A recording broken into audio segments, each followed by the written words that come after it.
Hi, my name's Lachlan Wilmot and I'm the Strength and Power Coach here at the GWS Giants.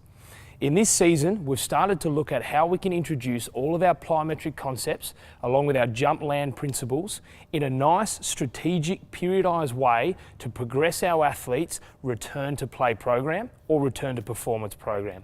Making sure that we're building a strong foundation and progressing each week with a nice little subtle progression that's going to give them some sort of stimulus to push them forward.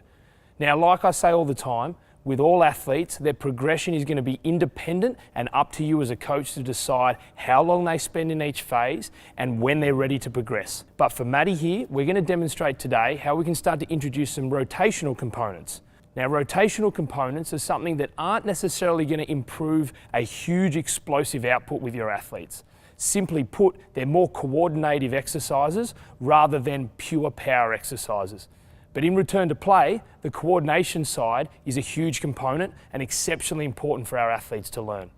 With rotational work, we want to make sure that it's low level enough that the athlete can learn how to move, how to land and how to jump without them trying to be too explosive and throw the whole movement out. So today, Maddie's going to take us through two very simple progressions for our rotational work, which is a simple double to single leg box jump rotational, and then look at a single to single leg box jump rotational.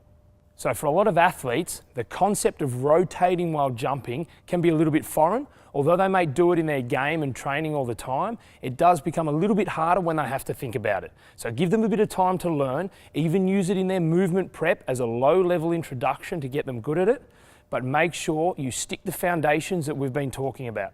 That is good arm movement and good landing positions. So Maddie, let's have a bit of a look at a double leg box jump into a single leg landing with a rotation. Getting tall, arms up, absorb, drive and stick. Good, really nice angles there, making sure that her knee is not pushing in, it's pushing out, but allowing her the time to stabilise and give her a chance. Up, absorb, drive and stick. Really nice. Good arm movement, good aggressive landing. Now we just need to build that land time and make sure she can stick it and hold for a little bit longer. Absorb, stick, much nicer, really good. So you can start to see Maddie's getting used to the rotation and it's really good for her to adapt to be able to maneuver herself and be able to land when she's been doing different movements. She's not always going to be jumping forward or jumping to the side. There are going to be rotational components within her sport. So it's really important that she learns how to absorb and land when she's thrown out of that linear or lateral position. Let's go one more time. Nice and tall, absorb, drive, arms and stick. Very well done. In our next rotational progression, we're going to take away a little bit of our base of support with takeoff. So we're going to take it to a single leg. So it's single leg takeoff to single leg landing. Still the same cues, same principles, but you'll notice it's a little bit harder to create that force on that one leg and the rotational component becomes a little bit more unpredictable. Maddie, let's have a bit of a look. Single leg starting on the left, start tall, drive and stick. Well done, really good. So you can start to see she's still using those cues. She's driving her arms down, an aggressive landing, making sure that her center of mass is low, not tall. Here we go. We start tall, we get low, drive and absorb. Really good, except she's just got to hold a little bit longer. Up and stick. There we go, really good. Perfect landing.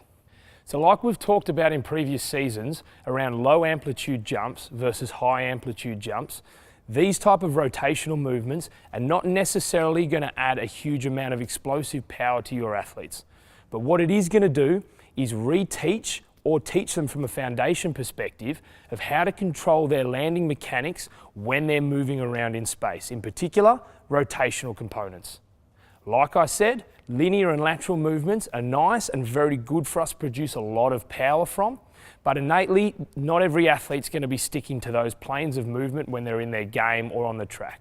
So it's very important, especially with our return to play, that we can start to include some sort of rotational components. These are very simple, very basic starters, but you'll find with some athletes this can be very challenging for them and a really good way for us to stick and lock in those landing foundations.